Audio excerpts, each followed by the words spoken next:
Good morning students. आज हम English में सेकंड लेसन करेंगे। हमारे लेसन का नाम है लॉर्ड स्प्रिंग।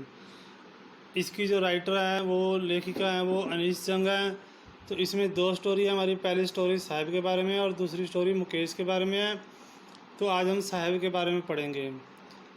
तो कहानी स्टार्ट होती है। Sometimes I find A rupee in the garbage. कई बार मुझे कचरे में से 1 रुपया प्राप्त होता है। Why do you do this work. तुम यह काम क्यों करते हो। आई आया लेखिका के लिए। आई आस्क साहिब से पूछा। whom I encounter every morning crouching for gold in the garbage dumps of my neighborhood। जो मेरे पड़ोस में कचरे के ढेर में से सोने को खोजता हुआ सुबह सुबह मेरी उससे मुलाकात हो जाती थी। साहब left is home long ago. साहब ने लंबे समय पहले अपना घर छोड़ा था। Set amidst the green field of Dhaka. जो उसका घर था ढाका में हरे भरे खेतों के बीच में था। His home is not even a distant memory. उसके घर की उसके दिमाग में उसको बिल्कुल भी याद नहीं है। There were many storms that swept away their fields and homes. वहाँ पर कई तूफान आए थे जिससे उनके खेत और घर बह गए थे। His mother tells him. उसकी माँ ने उसे बताया था। That's why. यही कारण है कि दे लेफ्ट। उन्होंने वहाँ से छोड़ दिया था। Looking for gold in the big city where he now lives. और वो बड़े शहर में सोने की खोज कर रहा था जहाँ पर वो अब रहता है। I have nothing else to do. मेरे पास करने के लिए और कुछ भी नहीं है। ही मटर स्वैप बड़बड़ाता है। लुकिंग वे दूर देखता हुआ। गो टू स्कूल। स्कूल जाओ। आई से ग्लीबली। मैंने उसको कहा। Releasing immediately. जल्दी मुझे एहसास हो गया। How hello the advice must sound. कि जो मैंने जो उसको सलाह दी थी वो कितनी खोखली थी। There is no school in my neighbourhood. मेरे पड़ोस में कोई स्कूल नहीं है। When they build one. जब एक कोई बना देंगे आई विल गो। मैं चला जाऊँगा। I start school will you come. अगर मैं स्कूल शुरू करूँ तो क्या तुम आओगे। I ask half. जो कि मैंने उसे मजाक करते पूछा। Yes he says smiling broadly. उसने जोर से मुस्कुराया कहा हाँ आऊँगा। A few days later. कुछ दिनों बाद I see him running up to me. मैंने उसे मेरी तरफ दौड़ते हुए देखा। Is your school ready. क्या आपका स्कूल तैयार हो गया है। It takes longer to build a school. एक स्कूल बनने में बहुत टाइम लगता है। आई से एम्ब्रेस्ड। मैंने लज्जित होते हुए कहा। Eight having made a promise that was not made. और मैंने उसे ऐसा वादा किया था जो पूरा नहीं हो सकता, जिसका कोई अर्थ नहीं था। But promise like mine. परंतु मेरे जैसे वादे बाउंड इन एवरी कॉर्नर। प्रत्येक कोने में फैले हुए हैं। ऑफ दिस ब्लीक वर्ड इस नीरस संसार में। ब्लीक होता है नीरस। संसार में सारी तरफ फैले हुए हैं। After months of knowing him. कुछ मिनटों को उसे जानने के बाद I ask him is name. Sahib Alam. उसने बताया। He announce. उसने घोषणा की। उसने बताया। He does not know. वह नहीं जानता था बट इट मीन्स कि इसका क्या अर्थ था। If he knows its meaning. अगर वो इसका अर्थ जानता। लॉर्ड ऑफ द यूनिवर्स की विश्व का मालिक। He would have a hard time believing. उसे खुद इस पर विश्वास करने में बड़ी मुश्किल होती। Unaware of what is name. अपने नाम की परवाह ना करते हुए। Represents he roams the streets with his friends. वो गलियों में अपने दोस्तों से घूमता रहता था। An army of barefoot boys. एक नंगे पैर घूमने वाले लड़कों की आर्मी सी सेना थी, टोली थी। Who appear like the morning bird. जो सुबह के पक्षी की तरह दिखाई देती। And disappear at noon. और दोपहर को गायब हो जाती। Over the months. महीने बीतने के बाद I have come to recognise each of the. मैं उन सबको पहचानने लगी थी। Why are not you wearing chappals. I ask one. मैंने एक से पूछा तुम चप्पल क्यों नहीं पहनते। My mother did not bring them down from the shelf. मेरी माँ ने उसे सेल्फ से नहीं उतारा। He answered simply. वह साधारण सा उत्तर देता। Even if she did. अगर वो ऐसा कर भी देती तो he will throw them away. वह उसे फेंक देता। Adds another who is wearing shoes. एक दूसरे ने कहा जिसने जूते पहने हुए थे। That do not match. जो मैच नहीं कर रहे थे। When I comment on it. जब मैंने इसके ऊपर कमेंट किया तो ही शफल्स हिज फीट। वो अपने पैरों को कुचलने लगा। And says nothing. और कुछ नहीं कहा। I want shoes. मैं जूते चाहता हूँ।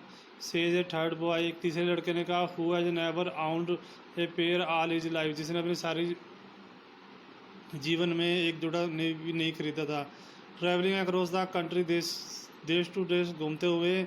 I have seen children walking barefoot. मैंने बच्चों को नंगे पैर चलते हुए देख चुकी हूँ।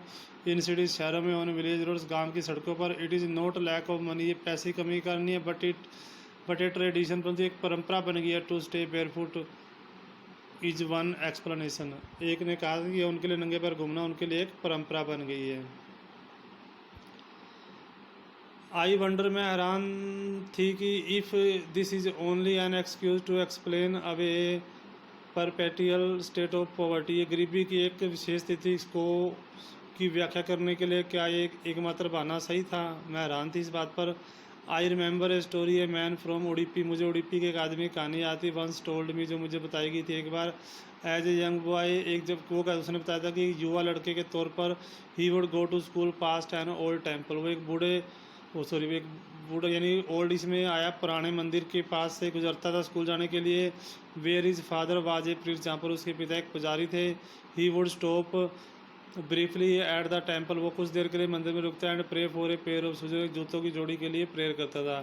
30 ईयर्स लेटर, 30 साल बाद, आई विजिटेड हिज टाउन, मैंने उसके शहर में यात्रा की। एंड द टेम्पल, और उस मंदिर में, which was now drowned in the air of desolation, जो अब उजाड़ से वातावरण में हो गया था। इन द बैकयार्ड, इसके पिछली तरफ, where lived the new priest, जहाँ पर नया पुजारी रहता था।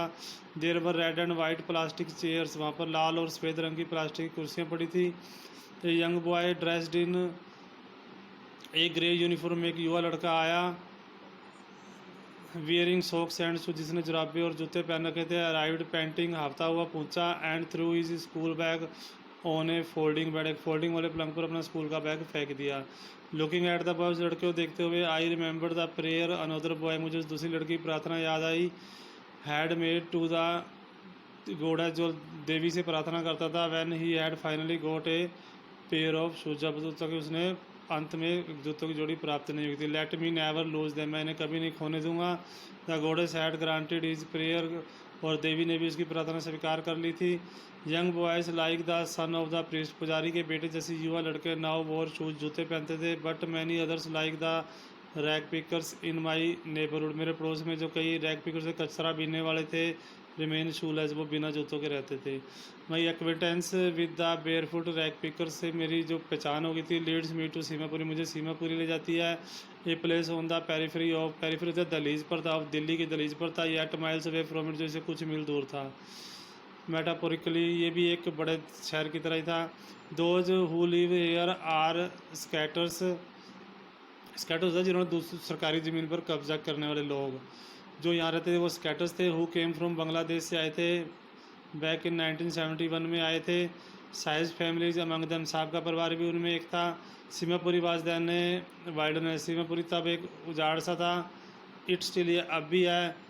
But it is no longer empty in structure, क्योंकि अब ये लेकिन ये खाली नहीं है, इसके बाद स्ट्रक्चर ऑफ मड, मिट्टी के ढांचे बन गए हैं। With roofs of tin and tarpaulin, जिसके 3 और तिरपाल की छतें हैं।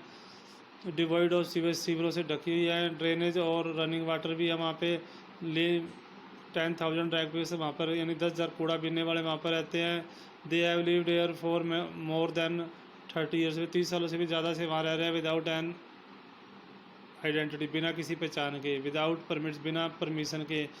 बट विद राशन कार्ड, परंतु उनके पास राशन कार्ड है। That get their names on voter card, list में उनका नाम है। And enable them to buy grain, और वो अनाज खरीद सकते हैं। Food is more important than them for survival than an identity, उनके जिंदा रहने के लिए पहचान से ज़्यादा भोजन उनके लिए इम्पोर्टेंट था। If at the end of the day, यदि वो दिन के अंत में, we can feed our family, हम अपने परिवार को भोजन खिला पाते हैं। And go to bed without an aching stomach, बिना पेट दर्द करे अपने बेड पर जाते सोते हैं।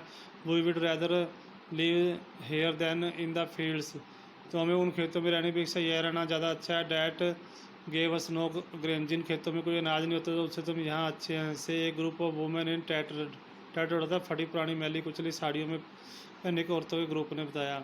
When I asked them why they left their beautiful land of green fields and rivers, उन्होंने अपने हरे भरे खेतों वाला और नदियों वाला ज़मीन क्यों छोड़ी थी।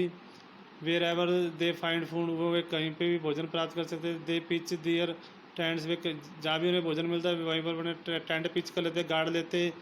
डैट बिकम ट्रांजिस्ट होम, और वो उनके अस्थायी घर बन जाते। Children grow up in them, बच्चे उसमें बड़े होते। बिकमिंग पार्टनर्स इन सर्वाइवर, उनकी रोजी रोटी में सहारा बनते। And survivor in Seemapuri means rag picking, और सीमापुरी में आजीविका का मतलब होता था कूड़ा बीनना। थ्रू द ईयर्स, कई साल हो गए। It has acquired the profession of the fine art, ये एक ललित कला का विषय बन चुका था। Garbage to them is gold, कचरा ढूंढना उनके लिए सोना था।